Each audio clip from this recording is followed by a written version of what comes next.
हाय दोस्तों, मैं हूं राहुल गक्कड़ और यह फ्रैंकली फाइनेंस चैनल, जहां हम आपको complex finance topic easy way में समझाते हैं और बताते हैं कि पैसा कैसे बनता है। आज का जो टॉपिक है ना, काफी वायरल टॉपिक है। इंडियन रुपीस क्यों गिर रहा है, इससे हमें क्या नुकसान है एंड हम एज एन इंडियन क्या कर सकते हैं इंडियन रुपीस को सपोर्ट करने के लिए।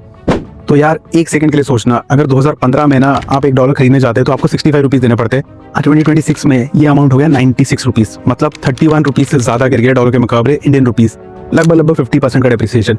तुमने कुछ नहीं किया, तुमने अपनी नौकरी भी नहीं छोड़ी, फिर भी तुम्हारी करेंसी कमजोर हो रही है और एक गिरावट सीधा असर कर रही है तुम्हारे पेट्रोल पे, तुम्हारी EMI पे, तुम्हारे ग्रोसरी बिल पे और तुम्हारे बच्चों की फॉरेन पढ़ाई पे।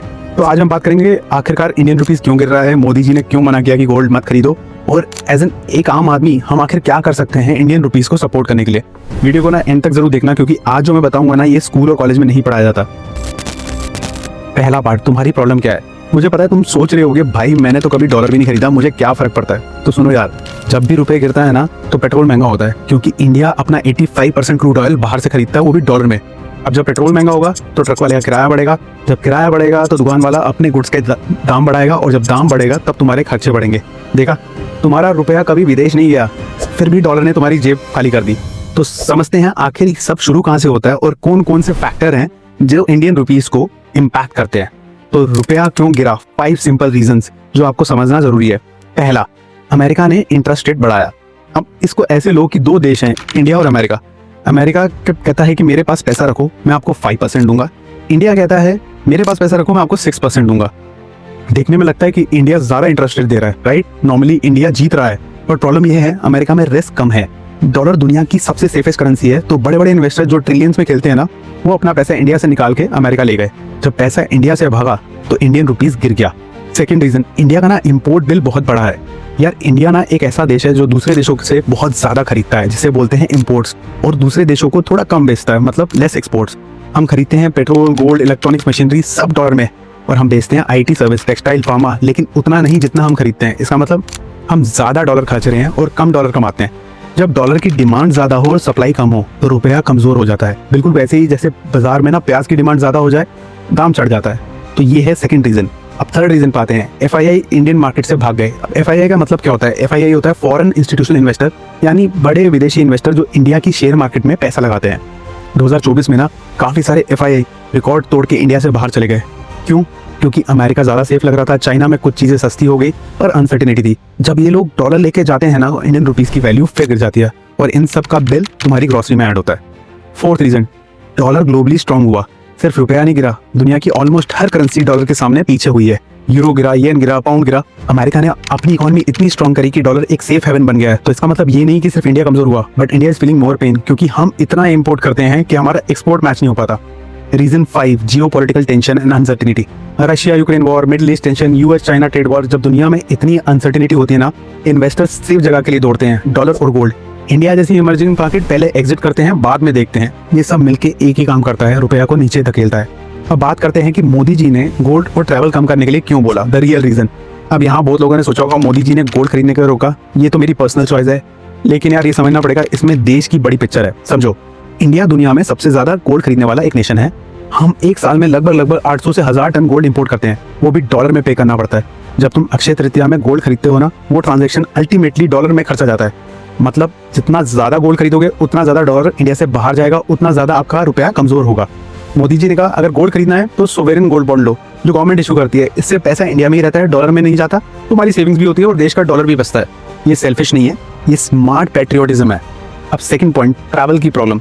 अब जब तुम दुबई जाते हो हॉलीडे पे तो तुम डॉलर्स खरीदते हो, जब तुम लंदन में शॉपिंग करते हो डॉलर या पाउंड में खरीदते हो। अल्टीमेटली डॉलर से सब लिंक्ड होता है।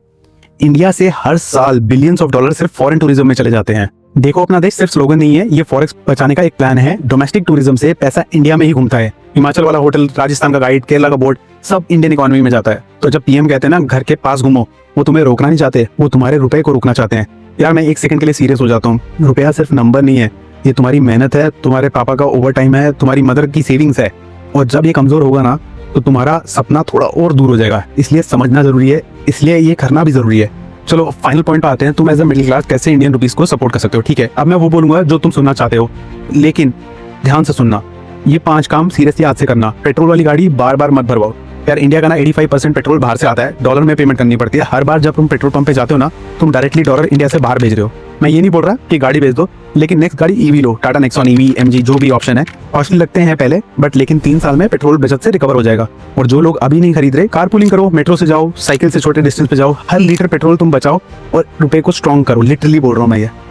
सेकंड स्टेप, गोल्ड मत खरीदो, इंडिया में इन्वेस्ट करो। सुनने में बुरा लगेगा बट ये सच है।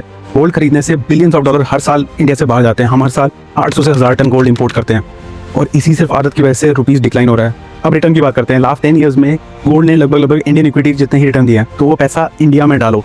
लाइक निफ्टी 50 इंडेक्स या जो भी शेयर आप रिसर्च करके डालो, इंडिया में डालो। तुम्हारा पैसा इंडिया में रहता है, इंडिया जॉब्स क्रिएट करता है और रुपया स्ट्रॉन्ग होगा और तुम्हारे रिटर्न्स भी ज्यादा होंगे। स्टेप 3, फॉरेन ट्रिप कैंसिल करो, इंडिया देखो पहले। यार ऑनेस्टली खुद से पूछो, क्या तुमने लद्दाख देखा, कुर्ग देखा, रन ऑफ कच्छ देखा? नहीं ना। लेकिन दुबई के बुर्ज खलीफा पे जाके फोटो खिंचवाना जरूरी है, जिसमें 1.5 से 2 लाख रुपए जाएंगे। वो भी डायरेक्टली डॉलर बन के इंडिया से निकल जाता है। वहीं पैसा मनाली में खर्च करो, हिमाचल में खर्च करो। वो पैसा हमारी इकोनॉमी में रहेगा, हमारी इकोनॉमी को स्ट्रॉन्ग करेगा। प्लस आप डिस्कवर कर पाएंगे कि इंडिया कितना वास्ट है। इससे इंडियन रुपीस को फर्दर मोर स्ट्रेंथ मिलेगी। फोर्थ, इंडियन कंपनीज में इन्वेस्ट करो। एफआईआई का काम तुम करो। याद है मैंने बताया था एफआईआई भाग रहे हैं, विदेशी इन्वेस्टर इंडिया से पैसा निकाल के जा रहे हैं। यार वो तो अपना काम करेंगे ना, उन्होंने क्या, वो तो ग्लोबली इन्वेस्ट करते हैं। लेकिन तुम क्यों बाहर देख रहे हो? जब तुम SIP, तुम S&P 500 या यूएस फंड में करते हो, वो डॉलर बाहर भेजता है। पहला अपना Nifty, mid cap 150, Indian sectoral fund, इन सब में इन्वेस्ट करो। इंडिया का फ्यूचर ब्राइट है क्योंकि इंडिया के पास मास लेबर है, हम इजीली अडेप्ट करते हैं चीज़ों को। ये हम प्रूव कर चुके हैं पहले जब BPO और KPO आए थे। बस वक्त की बात है। इंडियन कंपनीज ने हमेशा अच्छा रिटर्न दिया है। अगर आप इंडिया में इन्वेस्ट करोगे तो और हमारा रुपया, इंडियन रुपीज स्ट्रॉन्ग होगा, प्लस हमारे रिटर्न बढ़ेंगे और तुम्हें देख के FIIs वापस आएंगे। क्योंकि इतनी सारी SIPs हो रही है ना, तो डोमेस्टिक इन्वेस्टर अगर हम पुश कर रहे हैं मार्केट को, तो सब वापस आएंगे अगर INR स्ट्रॉन्ग होगा और हम लोग इन्वेस्टेड रहेंगे। स्टेप 5, कोई भी फेक न्यूज़ में मत जाओ, फोकस मत करो। कहीं सारी न्यूज़ चल रही है कि भैया डॉलर तो 150 रुपीज़ चला जाएगा, 200 रुपीज़ चला जाएगा। इसके पीछे का लॉजिक समझो और आप एज अ आम आदमी कैसे सपोर्ट कर सकते हो इंडियन रुपीज़ को, वो समझो। और अच्छा कंटेंट शेयर करो अपने दोस्तों के साथ, ताकि ये मैसेज हम पूरे इंडिया में पहुंचा सकें, ताकि लोगों को समझ आए कि रुपीज़ गिर क्यों रहा है और कैसे वो अपनी डेली हैबिट से इंडियन रुपीज़ को मजबूत कर सकते हैं। एक बात बोलूँगा, ये देश तब स्ट्रॉन्ग होगा जब इसका आम आदमी फाइनेंशियली स्ट्रॉन्ग होगा। तुम जब समझोगे, तुम बेहतर डिसीजन लोगे और बेहतर डिसीजन से तुम्हारा घर चलेगा, और करोड़ों घर चले तो देश चलता है। इसीलिए इस चैनल पे आते रहो, क्योंकि यहाँ पे कॉम्प्लेक्स फाइनेंस टॉपिक सिंपल भाषा में मिलते हैं। अगर आज कुछ नया सीखा तो कमेंट करो, रुपया समझ आया। मैं पर्सनली हर कमेंट को देखता हूँ और उसे लाइक करता हूँ।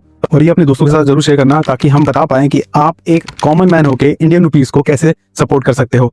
जय Hind, thank you for watching. मैं हूँ राहुल कक्कड़ और ये है फ्रैंकली फाइनेंस चैनल, जहाँ पैसा बनेगा simply and smartly. Thank you.